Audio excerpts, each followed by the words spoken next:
Yep. Good evening, ladies and gentlemen. I'll call this regular meeting in the Reedport School District to order. Please, all rise. Pledge allegiance. I pledge allegiance to the flag of the United States of America and to the republic for which it stands, one nation, under God, indivisible, with liberty and justice.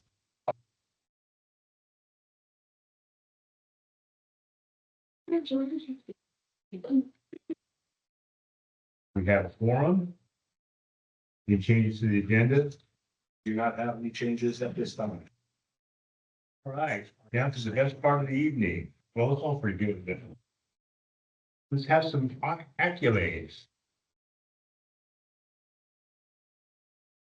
always nice to see what's happening in our schools. It's a reflection of our students and the work that they do. So I'd like to remind folks that each teacher gets exactly one of these a year. So when they're picking the student that they select, it's something that they have to really narrow down to who is the best reflection of what's happening in their classroom. So I start with Miss Lasky, and she has Samuel Januszewski with her tonight. You gotta come up, Sam.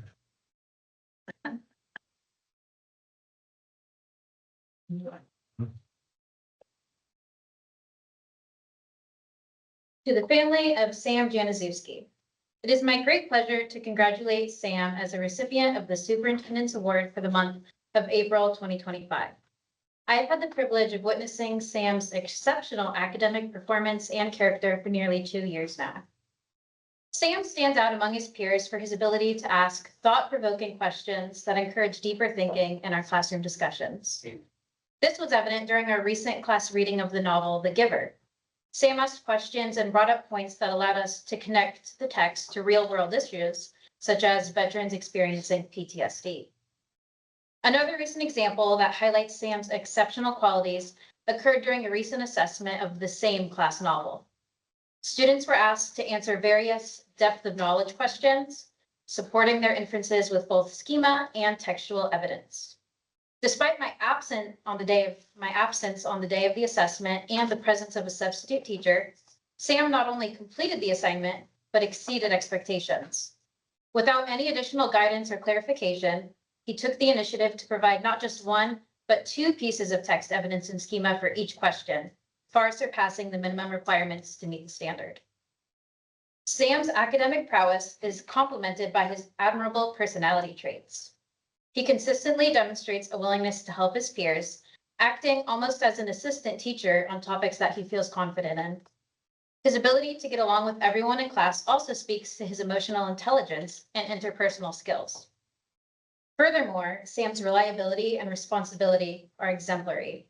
He is punctual and arrives prepared for class every single day, setting a positive example for his classmates and demonstrating a level of maturity that will serve him well in his future endeavors. Specifically, during our March Madness themed unit, I inadvertently assigned Sam to a basketball team that was not based in Michigan, despite his well-known passion for Michigan sports. Rather than expressing frustration or complaining, he demonstrated patience and forgiveness as he accepted his placement until I corrected my mistake and made a trade for him to get onto the team that his heart belongs to. In conclusion, Sam embodies the qualities that the Superintendent Award looks to recognize. I'm confident that he will continue to excel and make significant contributions in whatever path he chooses as he continues into high school. I'm honored to be his teacher.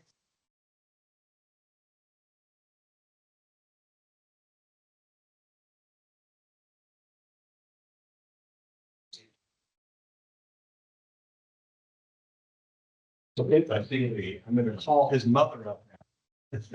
Are you ready? Because she's gonna get her first of 2 superintendent awards.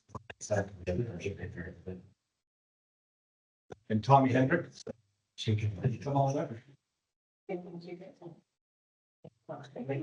Are you ready? Yes.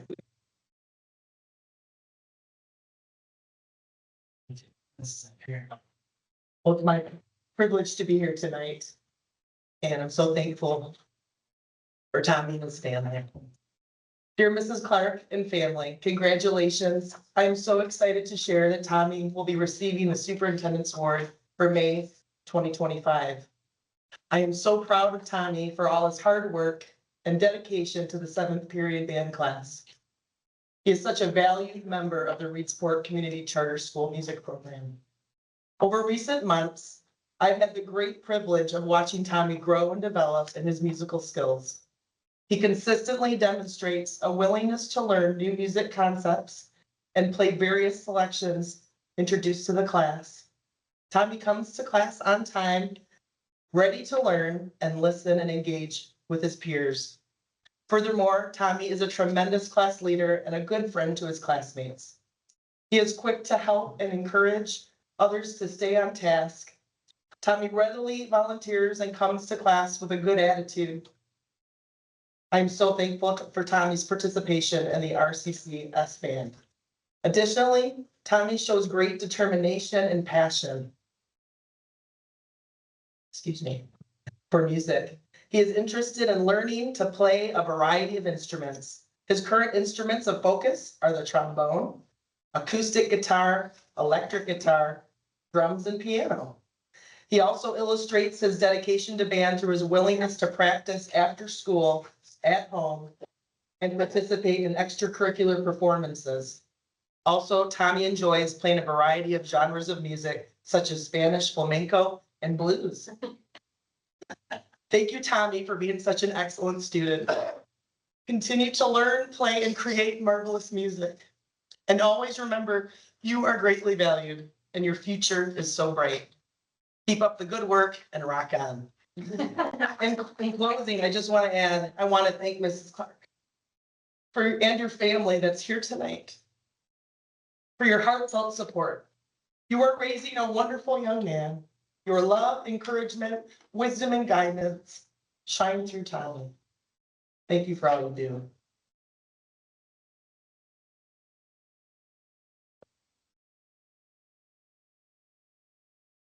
It looks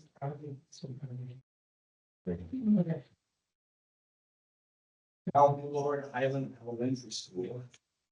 Mr. Hamner was in Abigail Bowers.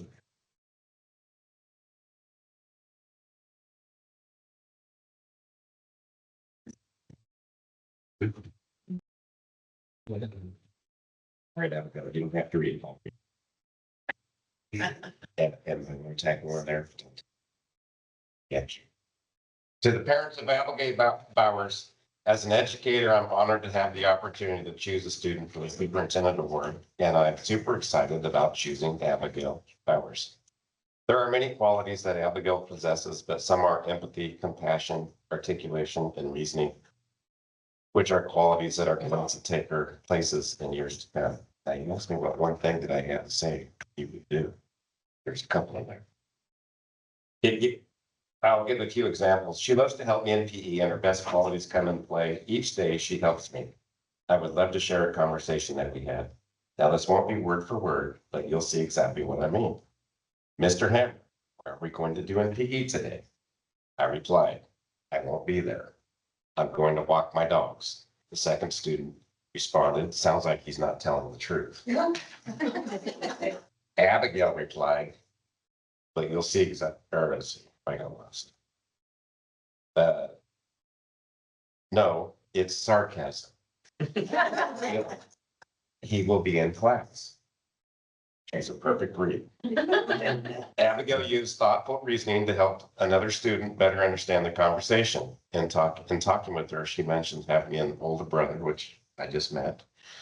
And he has demonstrated a clear understanding of sarcasm. I enjoy encouraging students to think and share their perspectives, which leads to many meaningful conversations in class.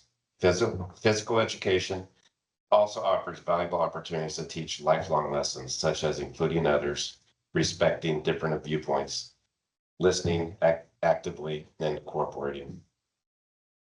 Each day I work to teach empathy, appreciation for all students, and Abigail consistently serves as a voice of reason, helping reinforce those values in my classroom.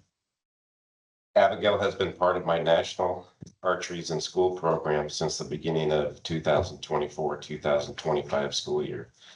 The motto of this program is changing lives one arrow at a time. And that is a message that resonates with millions of archers across the country who have grown through this program. Abigail flourishes each day she participates, embracing the idea that every arrow is a fresh start and the opportunity to make a difference. Her positive attitude and strong work ethic uplift not only her own performance, but also inspire her fellow archers. I sincerely hope she continues with archery next year. She brings meaningful energy to our team through our passion for the sport and the compassion she shows to those around her. I've enjoyed having Abigail as a student in my PE class, and I'm so proud of her on our archery team. I would love to see her qualify for nationals next April because she absolutely has the potential.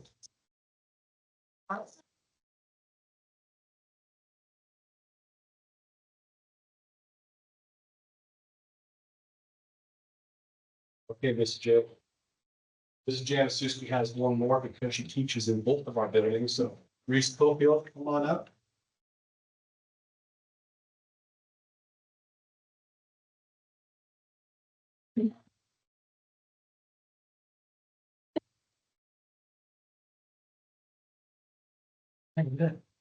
Awesome.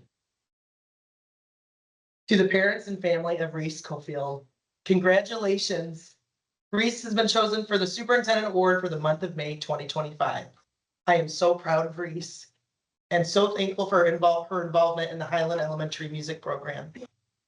I have had a wonderful privilege of sharing the gift of music with Reese over the past 2 years. From the start, Reese has shown great engagement and enthusiasm, whether singing, dancing, playing instruments, learning music theory, exploring music genres, or discovering various composers and musicians. Her interest in music shines through. Reese is an outstanding student and a positive influence on her peers. She's a good listener and eagerly participates in class. Reese comes to class with a smile and has a good attitude. I am grateful for the joy she brings to the music program. In addition, Reese shows kindness and quiet strength and is an overcomer. She is helpful and demonstrates a willingness to learn the fundamentals of music. I am grateful to watch her grow and learn. Thank you, Reese, for being such a stellar student. Keep up the good work. And always remember, you are greatly valued and your future is so bright. In closing, I want to thank Mr. and Mrs. Cofield and family for your support. You're raising a wonderful child. All the nurturing, love, encouragement, help, and guidance you are cultivating in Reese shines through. Thank you for all you do.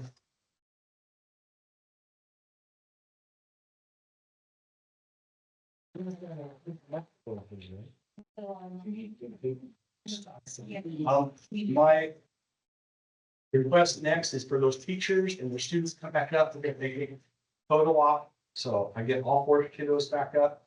3 teachers, please. Come on up. Thank you, thank you. Probably how much you give that? It's almost there.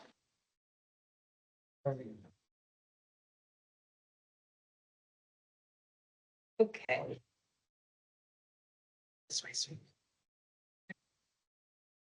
Everybody ready? We're gonna take pictures and your mom's gonna want you to smile and look at the camera because I'm gonna take a few of them and you're done. Good job.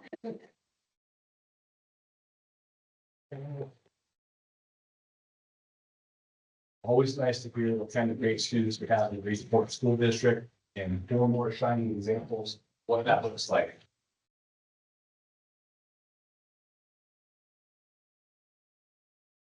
And on another little note that's not on the agenda, I had the opportunity to be part of the Rocky Mountain Elk Foundation auction and banquet last weekend. And for help, we had Mr. Hammer's archery team.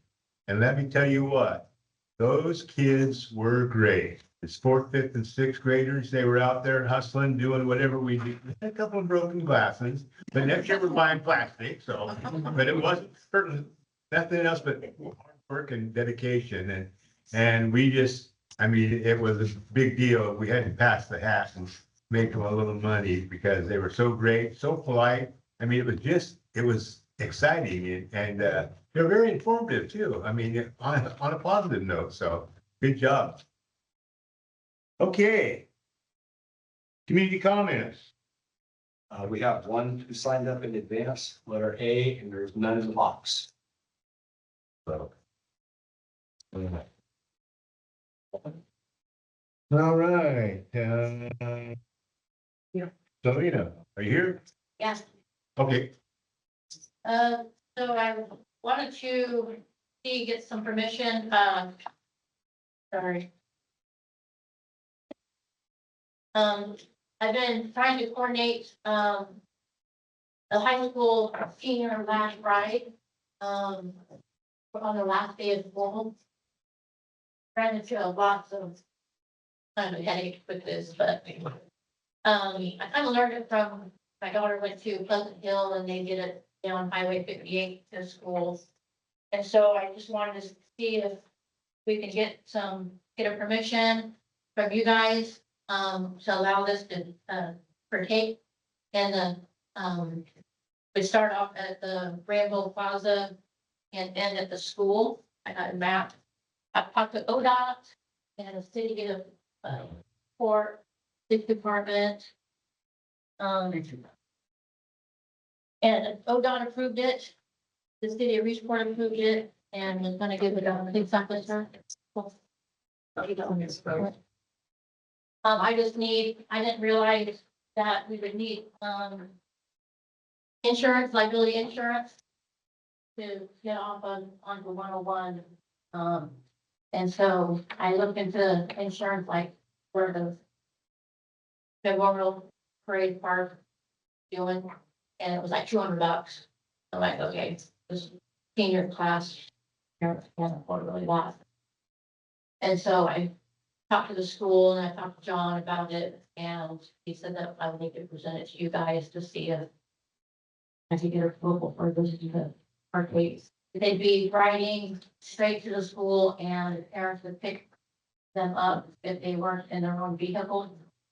I had one person that wanted to ride a horse and one person that wanted to take a tractor and a couple with the four-wheelers. Most of them were gonna take their own vehicle and we would parade from Rainbow Plaza to the high school with police escort. And did you present to ODOT and the city the various means of transportation that would be involved in the parade, like the horse and the tractor and Yes, stuff? yes, I did. And I also talked to both of them today about, I thought that they would have to be coned off. ODOT said that they will not need to, have any cones involved. And so since they don't, city of Resource said they can leave it. So I had volunteers that would put them out, but he said that we didn't need to. Where is the horse day? Where's the horse day? Not on the football field or? No, no, the parents have to pick it up immediately, as soon as they get to the back parking lot of the. I like the rest out there. So does that mean is the horse the slowest? Depends if it's a race horse or not. It beats the police car, I guess. Ask Carrie, Carrie knows what it I is. don't know. I got a horse that wouldn't be the slowest part of the parade. When my little brother graduated from Henley, he rode a 2,100-pound cross, Hereford and Longhorn Oh, on the parade route to school. So, and you have a saddle on? yeah, he's had. Really? Yeah. Yeah, I got no problem with this. I think it's, what, is it gonna be before school? Yeah, well, I wanted to start like at 7 o'clock, and that way they won't be late to class. Okay. Because I've already been informed that they cannot be late. So I figured about 45 minutes. So RPD will probably take care of the intersection of Winchester and 101 at that light? They're aware, they got the map, Okay, and they just needed approval for you guys, and, they already got the permit ready, and ODOT has the permit ready, and give it to whoever needs it. And I have the email to send the insurance to.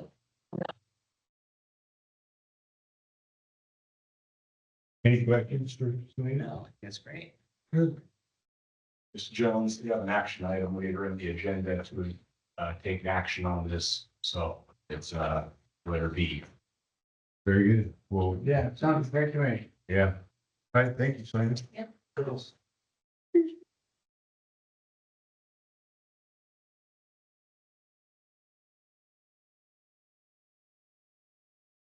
Anything else on the pending, John? No.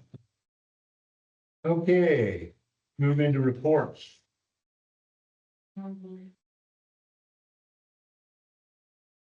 Title A, project presentation, Robin Haddock. As a way of introduction, Robin was working on her admin program, and this is a course requirement for her. Bring the topic before an audience or a board, and since it reflects our school, you are a good audience for it. Thank you. So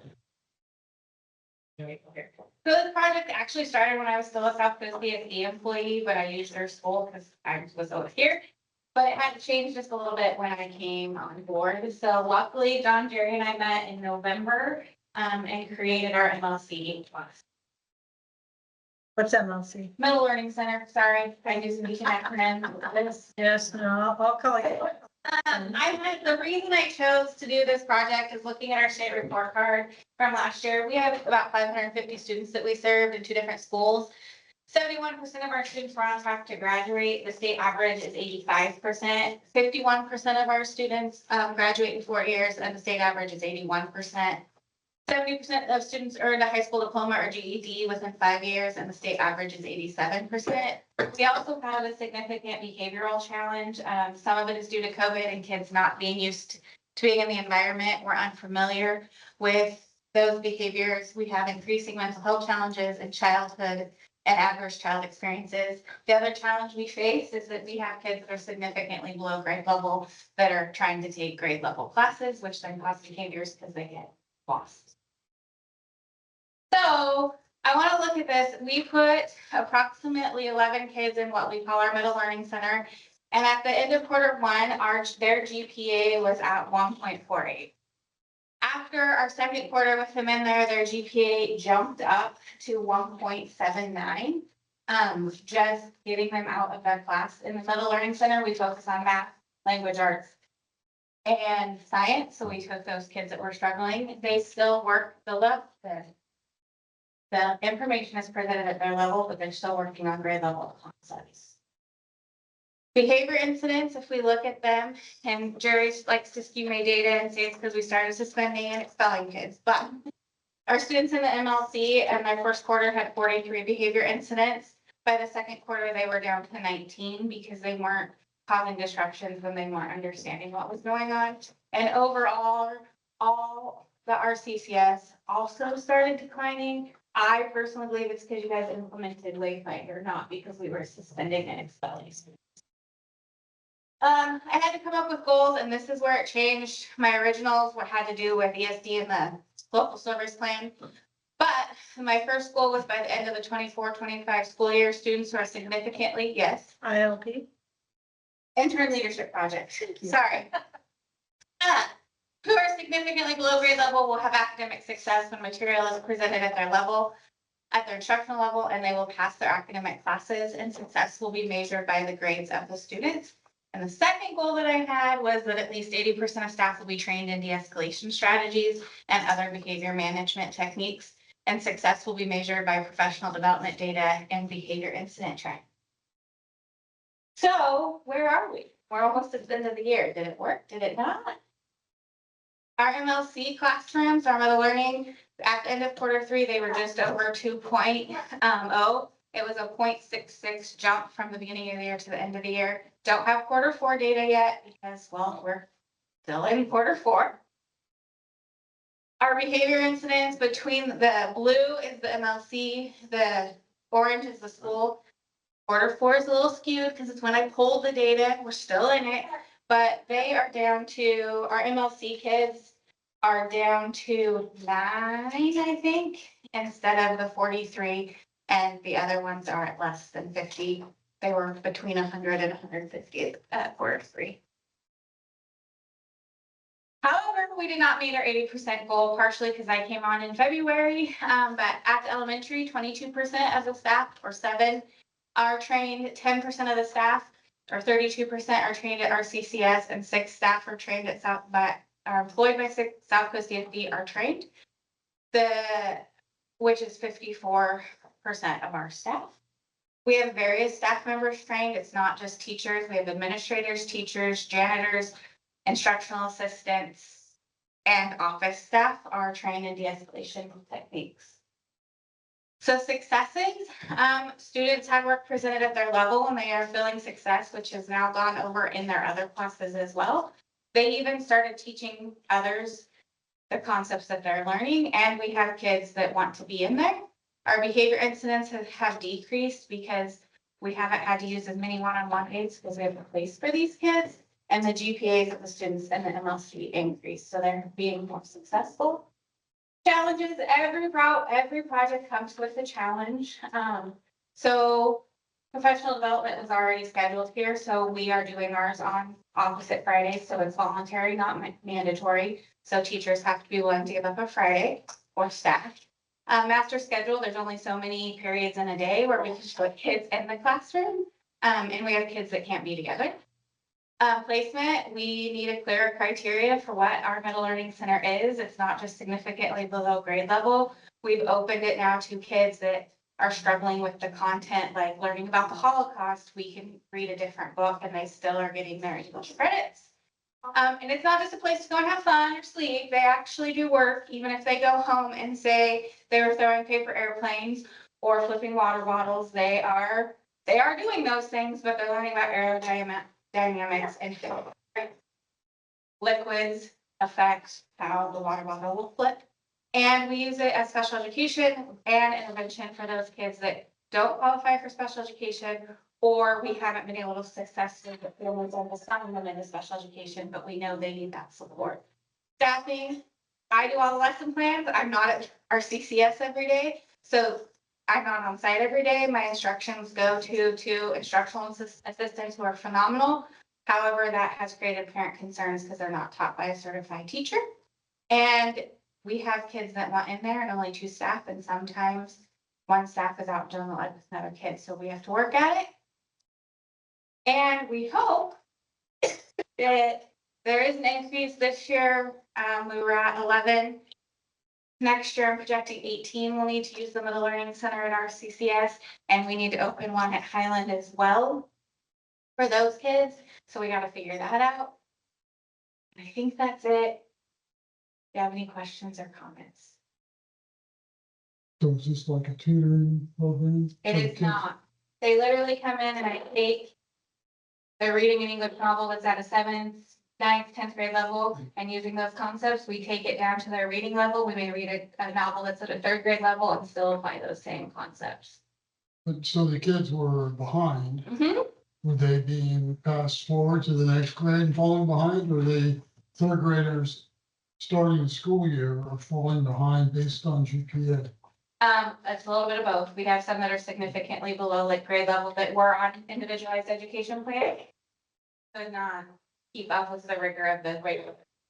We slow it way down and keep them in there. There's also developmental level that comes into play too. So some of these kids aren't going to reach those levels that their cohorts are going to. So it gives them specialized attention to be where they are at and exceed their. It also went to kids that couldn't, like, got triggered by the Holocaust.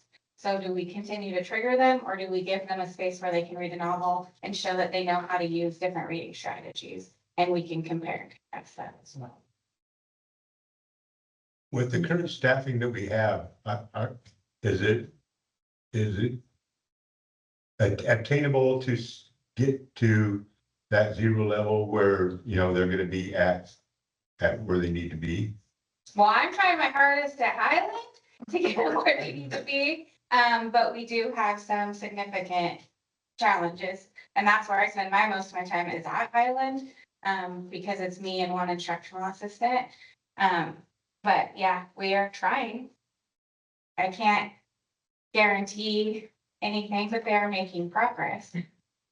This is mandated by the state. It is not mandated by the state. It literally was, I needed an internship project. We created this. So I went with it. Good for you. Cool.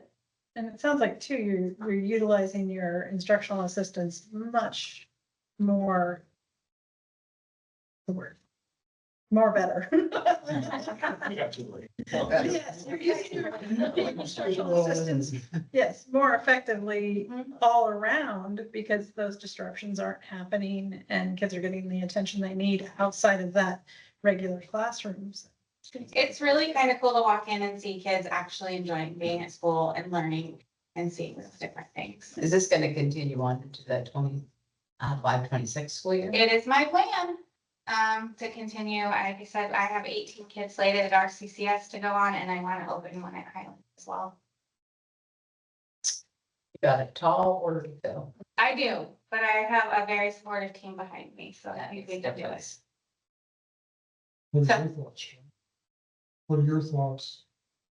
A very needed space for our students. It bridges a program we currently have and another one.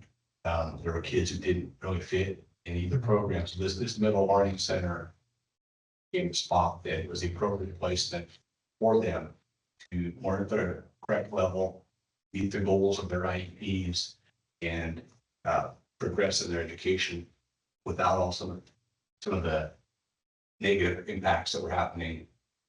Otherwise, it's an important bridge. Good for you. Thank you. Well, I couldn't do it without the support of John and Jerry as well. Thank you for implementing something to help our students become successful. Okay, now hopefully if I just leave, it'll.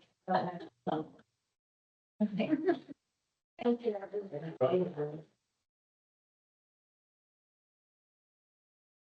you. All right, under B, Josh, you're up.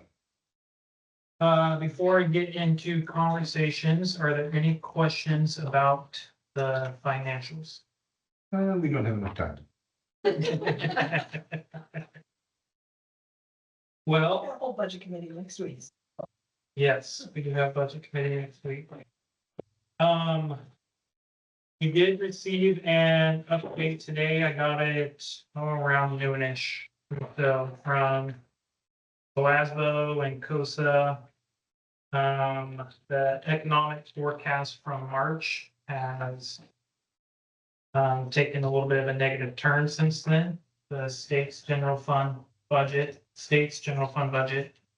is looking, I think it's about 800 million less. 800 million less? Yeah, but it's like a 34 billion general fund budget, The state level, state level. And sorry, not just in. the entire state. So that means we're about, gonna probably get about $1.398 next year. Yeah, it's not fantastic news and, capital corporate tax is going to be down about 44 million for the next biennium as well. So that's for the biennium 2-year span. And the corporate tax helps fund our Student Success Act. Which account numbers was it? Which account number is that? Do you have them in account numbers? Line items? I don't think. Is it corporate tax? I don't see corporate tax listed. Corporate activity tax funds the SSA, the SIA, student investment account. But that bucket of money is majority of its funding from corporate activity tax. Yeah, that's the state. For us, we don't have it specifically as a Oh, okay, it's part of the state school fund. part. Well, I don't think it's part of the state school fund. It's just a pool of money that the state gets. It's a special area grant. Gotcha. It's not competitive. And- We're assigned. Right, and as well as the forest fees going dry next year. Yes, I haven't heard any further updates on those yet either. So what's the rationale for why they're dropping so much? What caused that? Today was just kind of like a heads up, hey, this is what we heard. OASBO, COSA, they said that they have, I think, like 12 meetings lined up the next 2 days. Economic indicators, right? I mean, we're Yeah. looking at potentially recession territory. Yeah, There's. Corporate activity tax will probably be affected by tariffs. Mhm.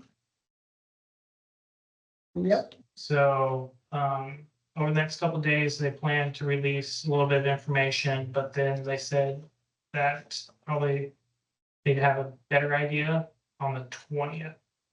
I'm not sure if they're gonna give us exactly what the impact is going to be to education. But we should hopefully have a little more guidance, but just kind of more negative economic news. So this is 20th of May, the update. Yeah, the day after our budget. Right. We have another one next week after that. We can always get another one. We won't make any decisions on our own. Also, they provided a couple of interesting pieces about demographic shifts. One that I found interesting was in 1980, the number of children were over twice the number of people 65 and older. Now the number of people 65 older outnumber children. So there's a, What's considered children under 18? I'm gonna guess under 18, they didn't specify. So, and that the Oregon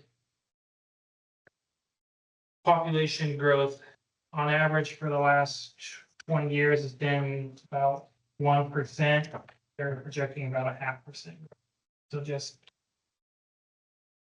a lot less kids, a lot less people. So they're expecting school enrollments to continue to decline. People need to start producing. Go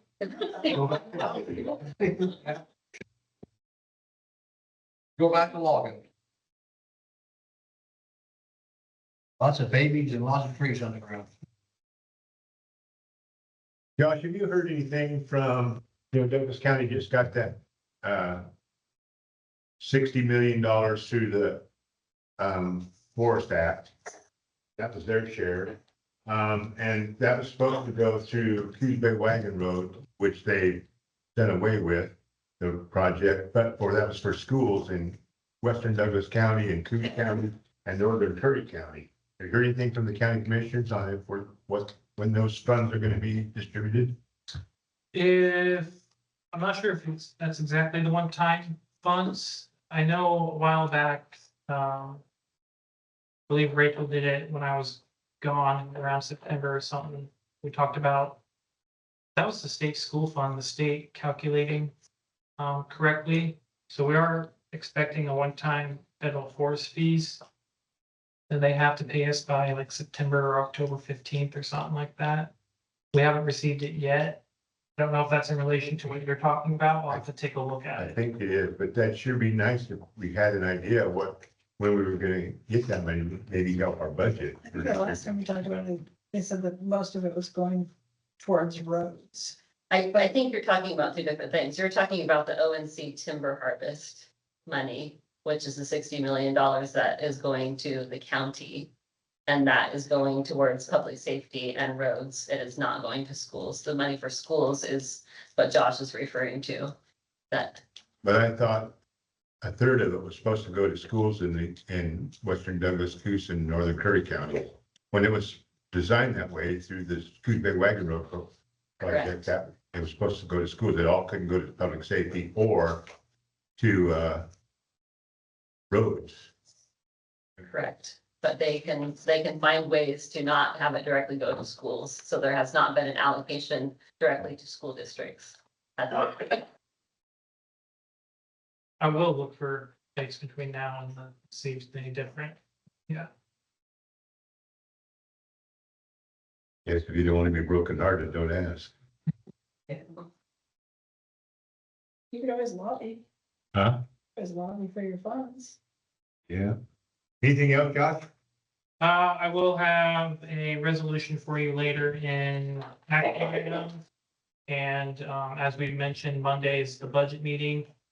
If you know of any questions already, please email them to me or Charmin. That way I can prepare as many of them before the meeting as possible. Yeah, but it's no surprise. It's no fun if we give you a chance. No. Okay, any questions for Josh? Board members? Thank you, Josh. Superintendent report. We've got 5 items to run through tonight. The first one, I'm gonna pass the torch to Carrie Zubek is here. She's the current president of the Association of Reedsport Educational Support Personnel. And they get a quarterly report. And this is their night to do it.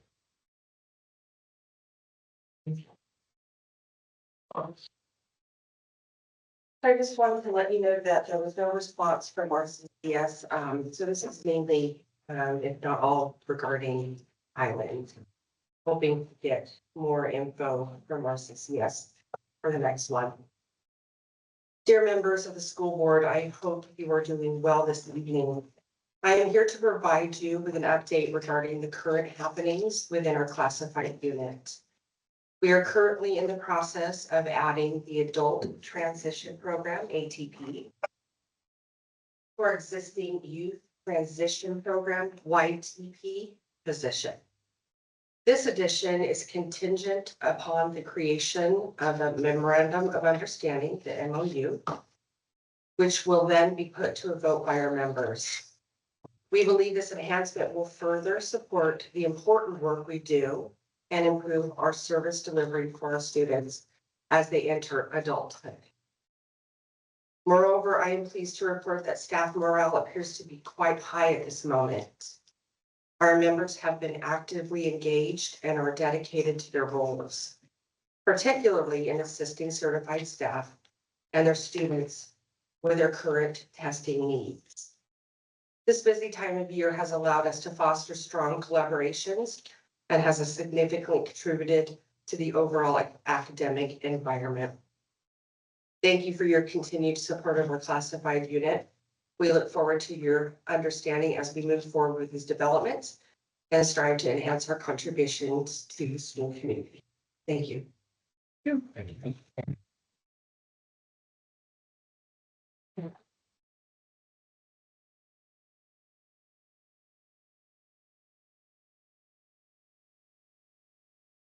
So the second item, I got a question from a board member, so I'll answer it to the entire board. There was a question about a background checks as they pertain at Highland Elementary School.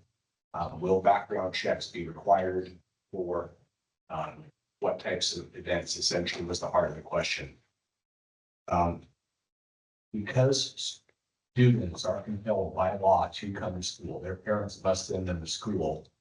When there is a school day during school hours, they're coming into the building for activities, you're going to have to complete a background check. Parents don't have a choice for their kids to be there, so we're going to make sure that the people who are coming into school have been screened, we know who they are, and do the highest assurance of safety that we can provide. To put that on its head a little bit, activities that occur outside the school day become choice. Parents and students don't have to attend evenings or weekends, and those activities likely will not see scrutiny.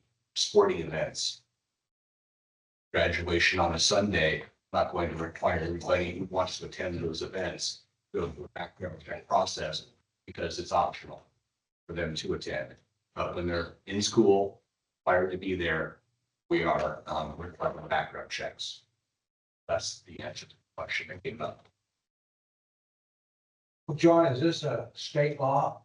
This is something that we're doing locally. We need to do background checks, but we're running it to the level of rigor that in using the cutoff that when students are required to be there, we're going to require checks. Just makes it very clean that Well, why would we do something like that? They're their parents and their aunts and their uncles. That's what, I mean, I don't see any need to have a background check. sometimes things pop up on background checks that we probably would not have known and we need to be aware of. And we're gonna bring them in around everybody else's kids. I need to be able to look a parent in the face and say, yes, I'm making sure that your child is safe and required. Well, I'm sure they're pretty safe when they go home. I mean, So I'll point out, I Jack, don't know that what's changed here. there's no controlling who is gonna show up. We have no idea who's showing up. You're saying it's all gonna be family or mom and dad or whoever. There's really no control over that. We don't know. This is not this is not a good idea. In my opinion, this is not a good idea. When you gotta have mom and dad take time out to go down to the police department, or go over here, or whatever. Don't understand. We advertise this, we do it year round. It is a lot of work, but ensuring that the safety is there and many parents are happy to do it. We had 3 board members tonight sign theirs. It's a quick form, we need to process it and just make sure we know who's in the building. And they're not doing it. We are. Sharman does them. I think you're gonna get a lot of backlash out of this. Been doing it for years. But we've just, We clarified the level of why. People have some question about what events and to just make it as absolute as possible. When students are required to be there during the school day, we will require background checks for those activities. now, or this is a 6th grade graduation thing or whatever. If a 6th grade graduation were to occur during the school day, we would background check everybody ahead of time and get lots of notice. We have mechanisms in place so that if family was out of town, that they can send the information to us, process it. We have a verification right before the event, so they don't have to make a special trip. How are we gonna do it? We're trying to accommodate the needs of what will occur. Now, are we gonna have an 8th grade graduation? And promotion activity, Mr. No. Why not? Shake. Never have. You really sure about that? Well, it's in years that we've been here. And we used to have an 8th grade Yeah, graduation. but that was before I think John. that was and- actually, Yeah. Oh, I was, oh. Yeah, well, All right, but I'm on the record, I'm all against it. You do what you gotta do and go from there, but I think it's a terrible idea. Does the check? Does check. Yeah. We have a vendor who is our. Boy, we go through the CSD and we have a vendor that they use and they conduct a background check service for us. I don't remember the name of the problem. Called Raptor. Part of it's Raptor. Well, that's the ones at the front door. Are you gonna say? Chris, CRIS. CRIs. What is it, an FBI level background check? Or just a local? Reports, I can't feel very comprehensive. I get reports of stuff that happened 25 years ago. And don't think very minor level. It's gotta If it hit any kind of criminal threshold, it shows up on these reports. Pretty telling. And they don't exclude it. Or sorry. Having something pop up on a background check does not exclude a person. When I have concerns about frequency of the recent occurrence, I have conversation with people about our expectations of them in school, especially from the parents. Stuff that happened 15 years ago at So, a minor level, probably don't rise to the level of, we're going to have a in-depth conversation with them about our expectations. so if something pops up that you don't like or you consider a problem, you have the authority to say, no, this person shouldn't show up. Correct. Happens rarely. I understand it, but And more often, not, my staff become educated, hey, this is a person that we're aware of. And we need to just remain aware, and if things are going well and parents are just staying with their kids in activity, then no cause for concern. But well, the level of awareness, that's probably the best value for us. So are the parents subjected to these background checks? If they come into the school to be a volunteer or for these activities, then they'll do a background check. Most of our parents at the elementary school do because they want to be in the Teachers classroom. did all, Yeah, staff, board members. Yeah, we do it year round. It's a lot we of do it work. last year, I don't know. Yeah. I don't. Yeah, Bob Lau, even for smart reading, which I did this year, I had to have a separate background check for that. That's a separate group. Yeah. Well, what I would like to see is bring back the eighth grade graduations. Joey went through it, both my boys had eighth grade graduation. Just because they're in the high school, doesn't mean they should get, it's a big step. I think it should be celebrated. They made, at least they made it to the eighth grade, or they're gonna be freshmen. I have no idea why we quit having eighth grade graduations. Was that when we had Jewett and it was moving from one? 40 years ago. Building?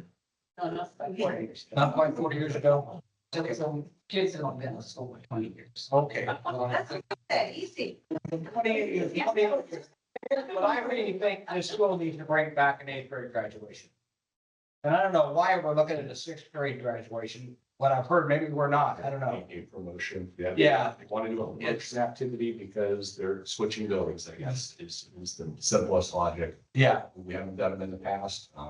but I think this board and this, Turns into a lot of what you take on, the more work you take on, and the more planning you take on, and asking for donations, and at some level it has to balance out. So I think there's the staff wanting to show that interest and put that extra work in is only as good as the staff that want to do it. And if in 5 years you have new staff that don't show the same level of interest, you don't get the support for that type of an activity. so basically this graduation is saying that they've gone from Highland, they're into the high school now. A promotion, yeah. Right. Yeah, I still think we need an eighth grade, but that's, I think we had a party when I went from sixth grade to junior high, but I don't think it was a celebration. They were just happy to get rid of us. but that's up to, that's the board and up to the, you and everybody else, Jerry and Missy and, or Mrs. Watson, whether you guys wanna have an eighth grade Which graduation. ramrodding the promotion, the sixth grade promotion, Sixth grade teachers. sixth grade teachers are. And I'd like to see you after. Is it a ramrod? Is that what it is? That's what I said. The ramrod? I said, who's ramrodding the overseeing, who's organizing? Same thing. Sixth grade teachers are organizing it. Yeah, very much. Okay, let's move along. Food service quarterly report, please. This report's from Tom Halber, Food Service Director. First off, I'm pleased to say we had a successful administrative review. The review is focused on RCCS this year. Cafeteria staff did a great job performing the tasks needed during the on-site review portion.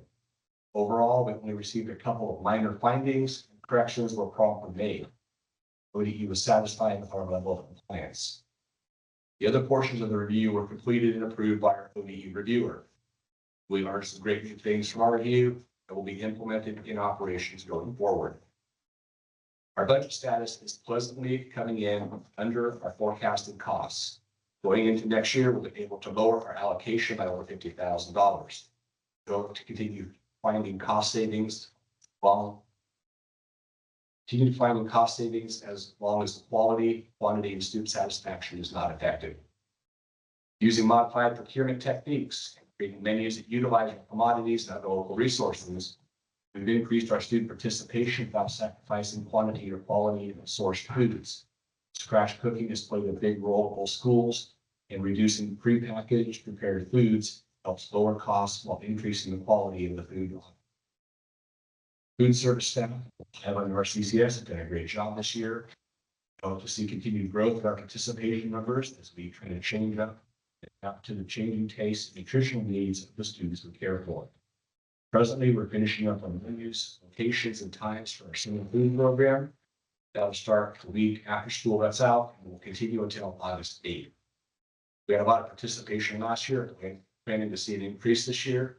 Getting the food out to our students over the summer is an important task. It also helps keep our program funded. We ask the students and parents to look out for dates, times, and locations that will be posted on the school website. Links will be on the social media and local papers as well. I'll also add, I've seen that Tom and his team have developed yard signs and QR code, so throughout the community, scan the QR code, get redirected straight to the dates and locations of where those deals will be available.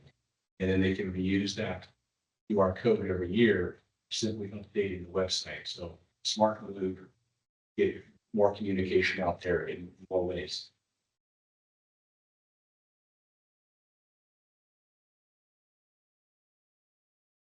From Highland. Sixth graders just finished up their annual track through RCCS to prepare for the transition into seventh grade. And a special thanks goes out to RCCS teachers and staff, made about a wonderful day. Outdoor school is a huge success, changed venues this year. We were at Branches Outdoor School in Camp Lutherwood in Cheshire, Oregon. This facility offered a higher level of academics to connect to our state and national standards. Facility was wonderful, food was exceptional. Special thank you to our parent chaperones, Michelle Dorsey, John Jones, and Jillian Jakowski. And of course, thank you to our outdoor school counselors who give a weekend for training, a week of school, who join us and help us mentor our students. And of course, we always remember our school nurse in this. Our K-3 staff just attended annual RTI, Oregon Response to Intervention conference in Portland. It was exceptional experience. It was an exceptional experience to bond as a team and have time to plan and develop a literacy map for our next academic year. With 6 staff members absent from HES, week ran smoothly at home thanks to the collaboration of staff, IAs, and substitutes. Several staff at Highland have received grants for summer experiences, facilitating presentations in Newport, and will be visiting Colonial Williamsburg this summer on a teacher grant to help write curriculum. We've also finished the professional development opportunity with the IRE, which is the Institute for Research and Reform and Education with Anissa Collins. That's the same group that's been over at Highland for many years, sorry, at RCCS for many years. RCCS and Highland are working to align lessons to state standards and increase rigor in the classroom. First grade students are being concluding their project with Dr. Shima Takahara and the Growing Together study. He was conducting a study to determine if growing their own vegetables leads to improved diets among students. So Dr. Shima has been a guest in our classroom. He'll be joining us this Saturday, put together the 3-foot by 3-foot gardens and plant them in the community garden. Wood-fired pizza oven will be on site for free pizza. Board members are invited to join. Please bring a drill to help us build these gardens for our first graders. State testing is happening this week and we look forward to our outcomes. I think it's going to be a good year. Excuse me, John, what dates are those? This Saturday. This Saturday, okay. All right, thank you. From the high school, happy to have been able to participate in Bubs Fest, the 29th successful event. And they're also currently doing their SBAC testing, smarter balanced assessments in their 7th, 8th, and 11th grade classes. On Wednesday, May 7th, they're going to have a 6th grade orientation, or they had the 6th grade orientation tour. They're in the process of the spring sports season winding down and teams qualifying for both district and state playoffs. The high school theater production of Midsummer's Night Dream is happening this Thursday and Friday, 7 o'clock. So that's the Pacific Auditorium this Thursday and Friday. Love to see board members at that one. We're having a health fair at the high school May 20th for high school students. A freshman orientation on May 21st, 5:30 to 7:30 in the cafeteria. A blood drive on the 21st. Senior Awards and Scholarship Night is June 3rd, 6 o'clock in Pacific Auditorium. The last day for seniors is June 5th. That'll be a busy day for them. And then we'll have graduation on June 8th at 2 p.m. in the gym, and board members should be ready to be up on the stage at 1:45. Any questions from any of those items? The, for the building of the raised beds frames, where is that? Is that gonna be out the great garden, even in the rain? We have And some what sheds. time? We have some- Vegetables love the rain. Well, yeah, but. I understand. 10 o'clock a.m. And, okay, and when was the graduation, the 8th? Sunday, the 8th, at 2 o'clock. Please be there at 1:45.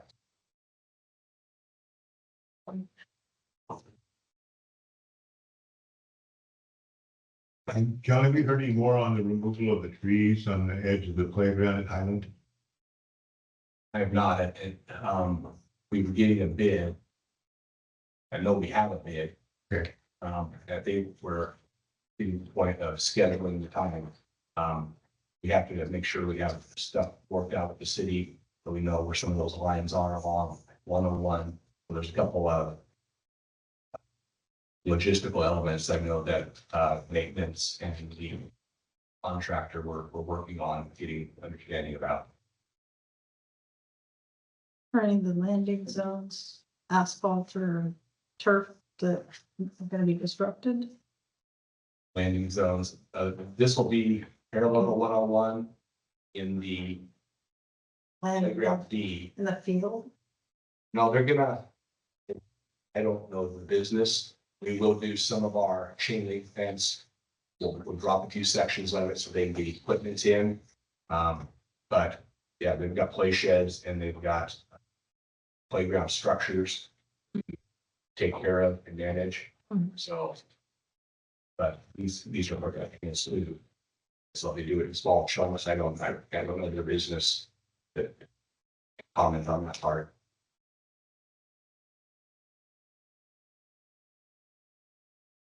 That'll be this probably this summer. Hopefully, the requirement for doing this project is that the value of the trees can pay for the cost of the project.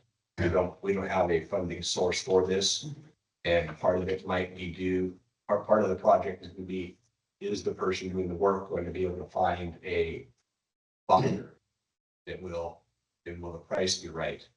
Again, I don't know the business. I understand that sometimes they'll harvest trees that sit on them and wait for a better time to sell in the market. And I don't know how that works. Well, Daryl Murphy gonna do it for you? That was one of the vendors that we talked to. Yeah, he should have all that taken care of. He should be already contacting the company, yeah. That should be out of your hands. Yeah. As long as we can do it at no cost to us and remove those deadfalls and some of the concern to the safety of the playground. And get that work done around students and staff. It's an okay project to pursue.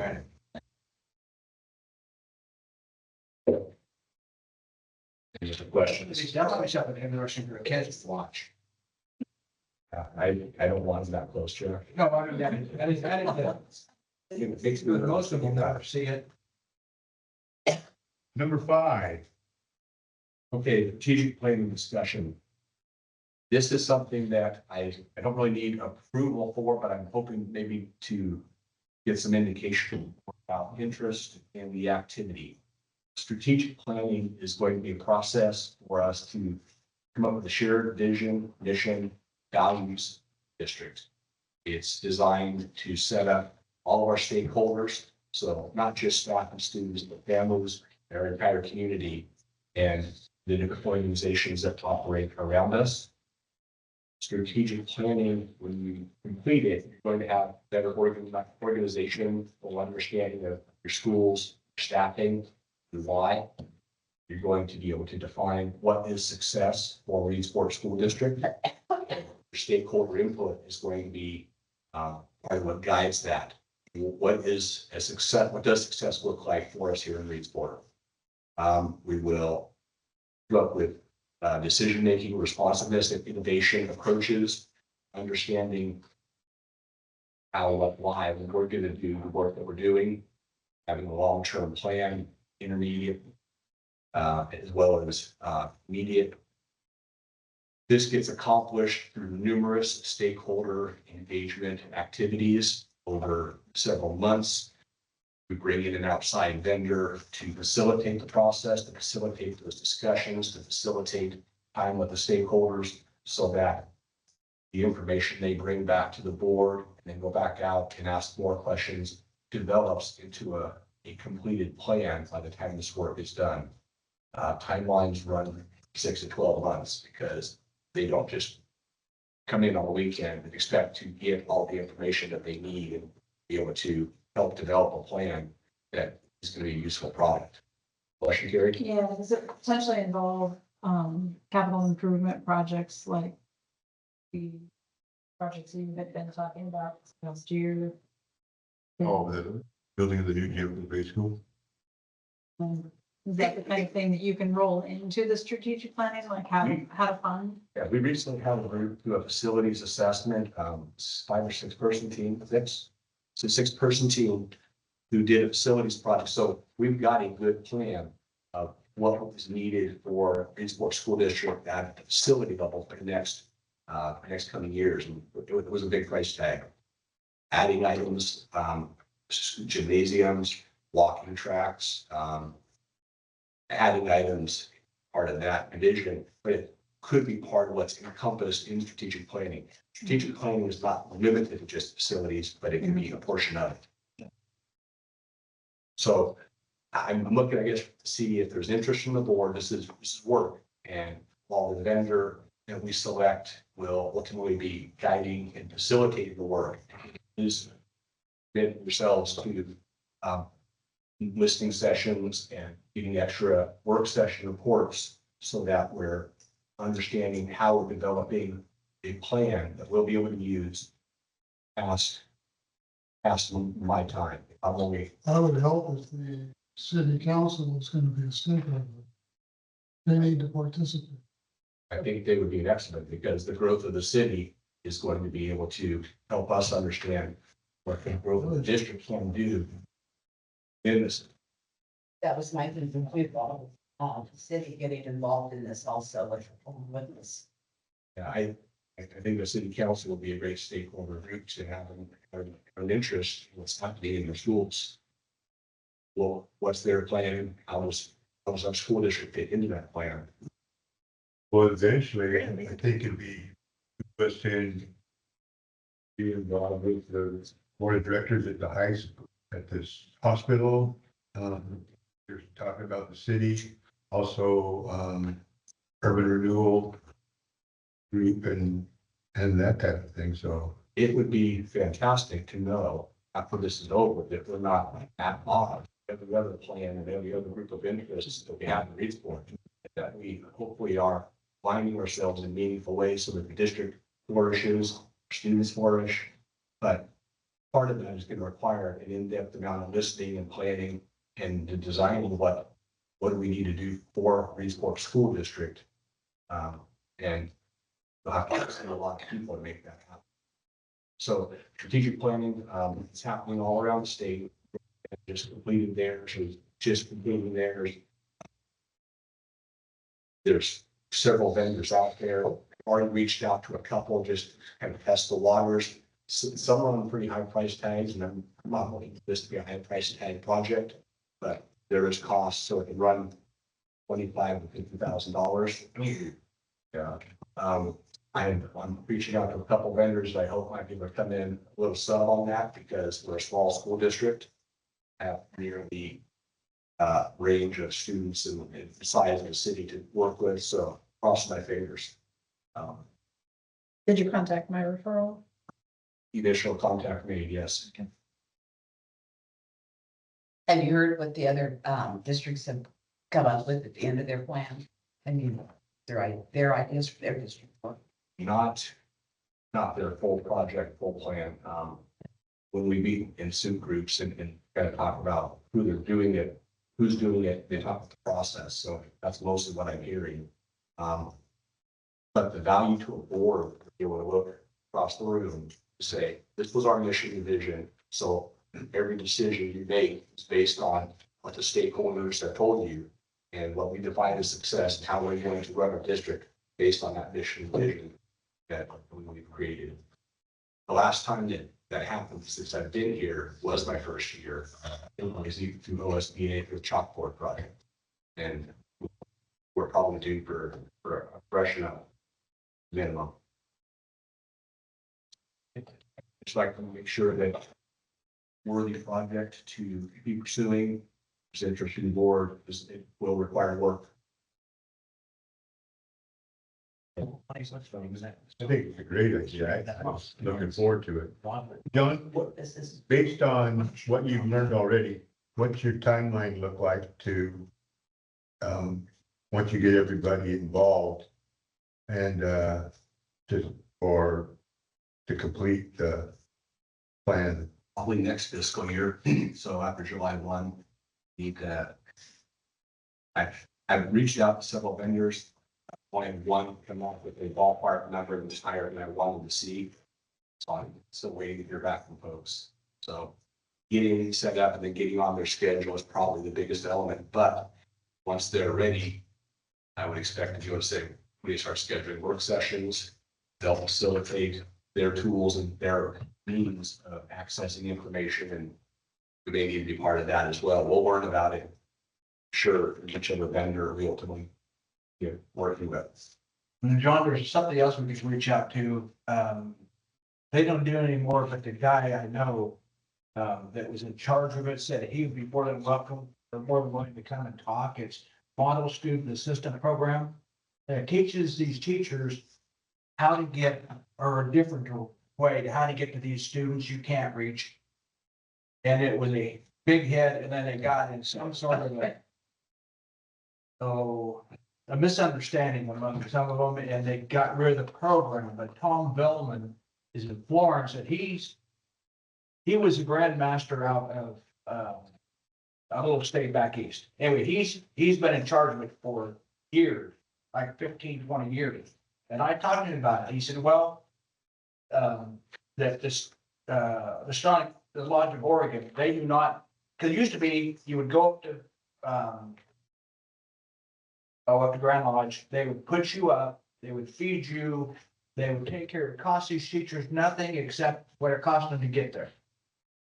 And it was, well, I don't know, you've been in Lonnie? yes, right, yeah. What did you think of it? I thought it was a great program myself. We learned a lot. That's been, oh my goodness. Yeah, but there's a lot of teachers that I got reports from, they said it was like, it helped them a lot. So I can talk to Tom, see what he thought, if the teachers would like to go through a program like that. How many days, I don't know, maybe it's a weekend, I'm not sure, but they have a different way of looking at these kids, and you just can't get them. I mean, there's just no way. And it doesn't work all the time, like everything, but anyway, it's another avenue we may take along with what we're talking about. So anyway, scattered around to the teachers. This is what can kind of talk to your teacher and you see if they think, and then get hold of me and I can talk to Tom, and he said he'd be more than happy to come and do it. So anyway, I'm not sure if he would have he'd have to probably put up all the programs and stuff, but anyway, he said he can get it done. It was just a disagreement among a couple people, and he said, fine, no more. And so. We'll have to do it. Any questions for John? Or John, do you have anything else? That's my report. Okay, moving on to the consent agenda. This is routine actions that typically require no discussion, such as the approval of a previous meeting minutes and the acceptance of donations, and frequently addressed collectively in a single vote by the board. Entertain a motion for the consent agenda. I make a motion to, accept the consent agenda, A, B, C, and D as presented. Second. Been moved in second. All in favor, say aye and raise your hand. All right. Give. Which hand? Left, right. Nope, any hand. Mr. Chair, if I may, really quickly, since I know my name is on the consent agenda, as under a kind of resignation for next year, I do want to maybe just quickly clarify, that it wasn't really a resignation from my current position as a halftime teacher over at CCS, with the cute little guy out there. Half days were what we settled on for this school year. I was informed a couple of weeks ago that the halftime position I'm currently in will no longer be available for next year. So had that not been the case, I would have been thrilled, more than happy to come back again, half days, and teach. I love being there. I love the kids. However, with my new kind of greater purpose, the, full days were not going to be in the cards for me. I needed to put my kid first for the other kids. And also give my mom a chance to still have a life outside of being babysitter. But I had sent a letter to Jerry, to have it sent with him, and you would see that letter or not, so I just wanted to clarify to the board, the situation that should a halftime position be available for next school year, I would be more than willing, that I would be more than happy to come back again. You wouldn't even have to ask, you just call me up and let me know. But just due to our familial circumstances, and then of course the ongoing kind of budget issues and halftime position maybe not being feasible currently, that's why my name is on there. But I just wanted to clarify, because I didn't really like the term resignation on there. Okay. Because I didn't resign from my current position as a halftime teacher. I was told that the halftime would not be a current issue. Thank you. Yeah, thank you. I appreciate it. And from the pictures like your dad shared, your mom shared, you're definitely gonna have your hands full with that young Master Brown there. Yeah, no, he's got a large personality already, so that's a good thing. Anyways, thank you. I just wanted to say that. Thank you very much. Okay, let's move into action items. Approval of the proposed excise tax resolution. Yes, so last month I said I would bring a resolution for you to review for consideration. I have that resolution. It is 1.5 pages.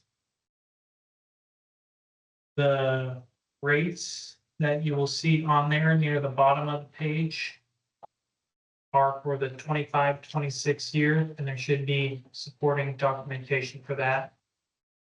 That would look for the excise tax to take place July 1st.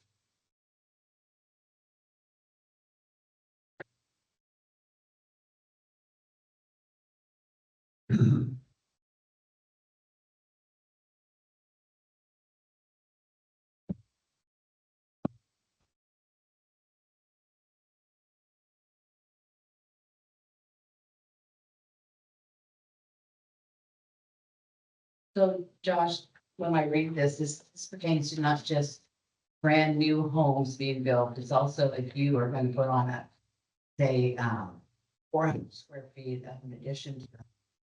So It could be applicable to new construction resulting in new square footage, correct? So this is only a new construction. New construction, You own it. correct. And it is only applicable to certain entities, right? What do you mean? Like it wouldn't apply to churches and schools and, Tax exempt? Yeah. entities? yeah, taxes and other entities. So, but it would have been in when the new apartments were handed down by staff. Which was done before we left. Yeah, essentially.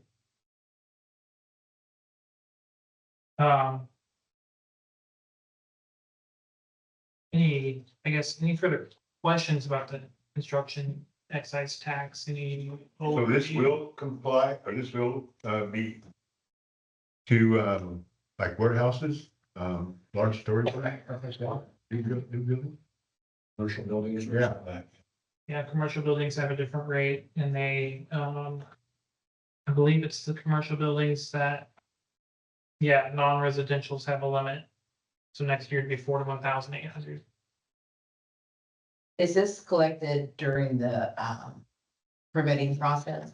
And who collects the monies for them? Is it the county, the city? So that's part of the agreement that we will enter into with the county. You can set it up to be collected forgot the terminology of the use, but basically when the permit is issued, is when the county will most likely collect it. And you can have the county distribute it to you monthly, quarterly, yearly. You know, so part of those are, with a agreement that we make with the county, because we have to, after we do this, we have to go make an agreement with that. Now, is this anywhere? Is this just city limits proper, or is it anywhere this will occur in the Reedsport School District? School district. The information I've gathered is it's within school districts. Territory. Not just the city. Winchester Bay, Scottsburg, Yeah, all those areas. our school's boundary. Yeah. And how much is the county gonna hold out on us? From what I'm reading, the county can, or the collecting agency can, collect up an administrative fee of up to not to exceed 4%. And then the agreement would be that we would set a timeline when the county would give us the portion that's due to the district. Is that right? Yeah, part of it, yeah, so we could quarterly, annually, whatever we felt. What would be the best bet? Reedsport probably would be looking at quarterly, yeah. I was maybe wondering if more often we were asking the collecting agency to send this, process this, the higher percentage they would want. If we can make it a reasonable project for them, maybe we wouldn't need to give the entire 4%, cross your fingers. So there might be part of the discussion. So if we vote this resolution in, how long will it take to process this and get it on the county books? That will depend on how quickly we can move through with the county. I haven't gotten an idea from other districts. The only district that I got a timetable from was Bandon. It sounded like there was other factors in there. Theirs was a bit of a lengthy one at 2 years. I wouldn't think it would take us 2 years. But some of the hurdles that they ran into was that they were the first one to do it in Coos County. So the county had a little bit to learn about this and collecting and figuring stuff out. I don't expect it to happen in a month. I expect it anywhere from 3 months to the entire school year. I'm thinking if we can get it done in a hurry, the $155 million worth of buildings they're gonna do with the new golf course, so it's hard myself, our school budget a little bit. Yes, we would like to get it done as soon as Yeah. possible. That would be a nice boost. If those permits haven't already gone through. I can assure you they probably most likely have not. Pardon? Those permits haven't gone through, have they? Building permits No, on dunes? they're still working on it. They're still trying to buy land.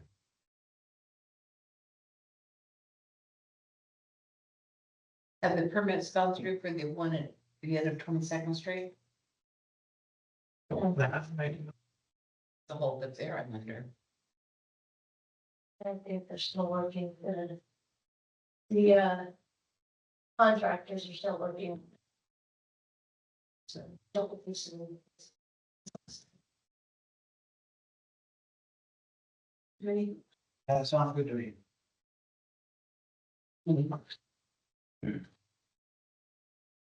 You want to take action on these individually, or you want to do all three of them and then take action? Whoever wants to take the fun task of reading it, take action on the, You could take action individually. I make a motion, we approve the proposed excise tax resolution number 3/24/25. Second, Second. all in favor, raise your hand, say aye. Aye. Passes unanimously, thank you. There you go, Josh, get to work. Are you done yet? Okay, next action item, approval of request for certificate of liability insurance for senior last ride parade. I'll entertain a motion.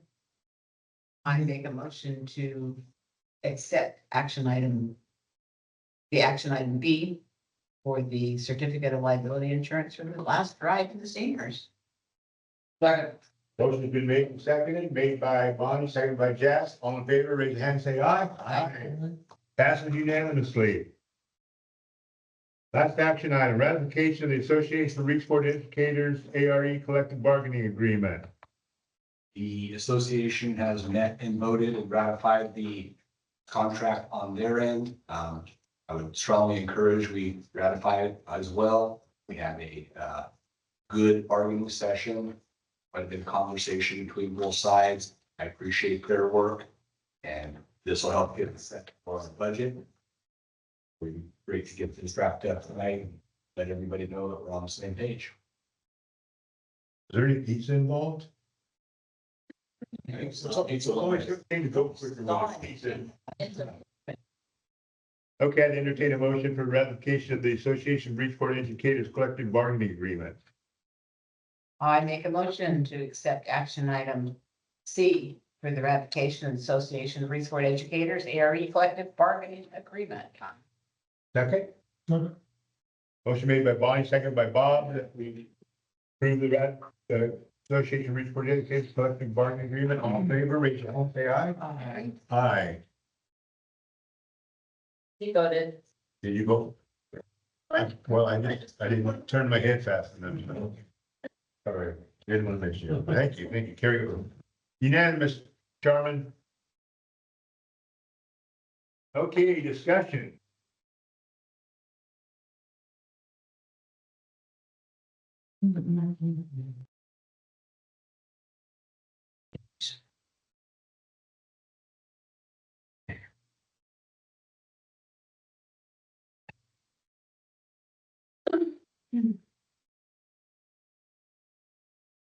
I had a question for Mrs. Watts. Is there a possibility that the food in the community garden will be utilized in our kitchens for our either school? Yeah, Chef Thomas is working with us right now. We have, I have a lot of duties right now, and so the town has really come around and helped make sure the community garden keeps going. Christina Crockett, Chef Thomas, everyone. We are trying to make sure that we can get things growing so that we can use them during the time that they're available for school. So we're looking at a Native American situation, the beans, the corn, the squash that will be being hopefully on the fall menus. So yes, it's kind of nice to be able to see so many people from the town and from our own district as well, and our schools working together going. So you'll see a lot of activity, especially this weekend on the 7th. Sounds like fun. Yeah. And it's nice because you gotta make all fence. And I had a question. Yes.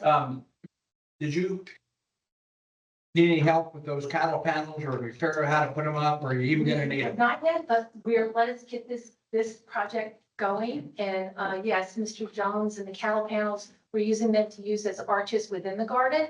So thank you for that. We haven't forgotten. Okay, I yeah, appreciate that. I will probably come down. Okay, thank you. Let's see. Thank you. I'll be here. They work a lot better if you get your fence post down and you get a kid on each side, or an adult, somebody pick up the middle, then just walk in. I think it would work best if you were actually there to direct. It sure beats trying to flip them and then go like that. I do think I need your assistance there. Thank you. That's it, that's all I have. I'll be there. I have softball, so I can't join you otherwise. I know. Community comments. Not see any community comments on our screen. Board member comments. Bob? Good. I'm okay. Looking forward to graduation. So, getting to the end of this year and celebrating the kids who put in the work. And, so yeah, just looking forward to a celebration in June.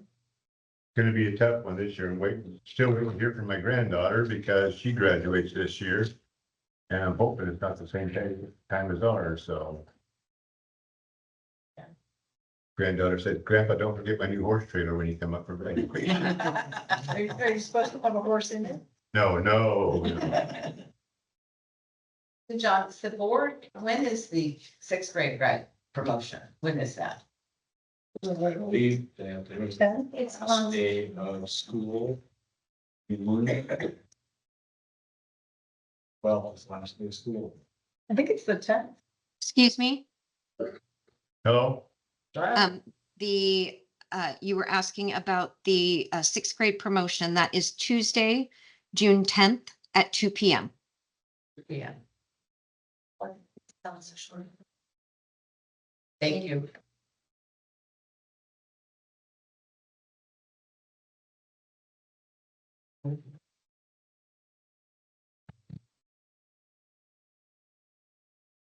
No other comments? Ladies and gentlemen, we, here, thank you.